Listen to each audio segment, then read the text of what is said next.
Hello, my name is Matthew Boedy. I'm the author of The Seven Mountains Mandate, Exposing the Dangerous Plan to Christianize America and Destroy Democracy.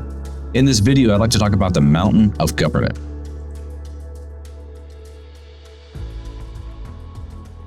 The plan by the Seven Mountains Mandate for the mountain of government, to retake the mountain of government, starts out with the assumption that government is as a secular operation, as an anti-Christian operation. Of course, it is run by demonic influences or satanic influences. So to retake the mountain of government means to install a biblical government. Now, this occurs at different levels of government.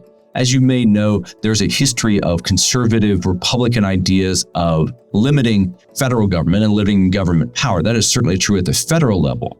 But the Seven Mountains Mandate is about installing a biblical government, which means both perhaps increasing the power of government, but also the size of government, but specifically the areas of government that include the other institutions like education and business.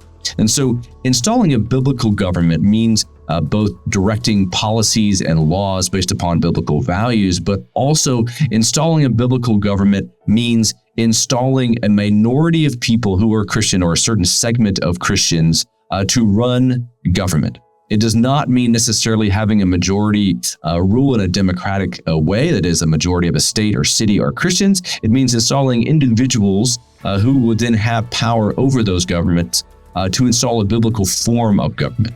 A biblical form of government has been defined in different ways. As I mentioned before, it could be about influencing or biblical influences or biblical principles of our policies and laws, but it could also be very directly about taking away any type of anti-Christian bias or any type of things that would promote an anti-Christian theology in government. You can think of different laws or policies that have passed that would come to mind in that scenario. Installing a biblical government starts at the city level, and this is the first route that many in the Seven Mountains Mandate started. They started not just taking over cities, but starting to map cities and seeing the areas of cities where demonic influence was strong, and then started to pray over those cities. Now, these prayers, of course, are not just for, again, to change those cities, but for the demonic influences to be taken away. Then at the state level, we started to see, of course, the combination of the Seven Mountains Mandate and conservative Christians and conservative politicians take over state governments in different red states, as you might imagine. In more modern times, there are ideas to form biblical governments in certain segments or areas of states to recreate what is known as Christendom, the medieval idea that the church or Christians run a particular area. And I want to emphasize here the church plays a significant role in this biblical government. We'll talk more about that in the Mountain of Religion, but the idea is that the church is the energy, the conscience, the leader of biblical governments.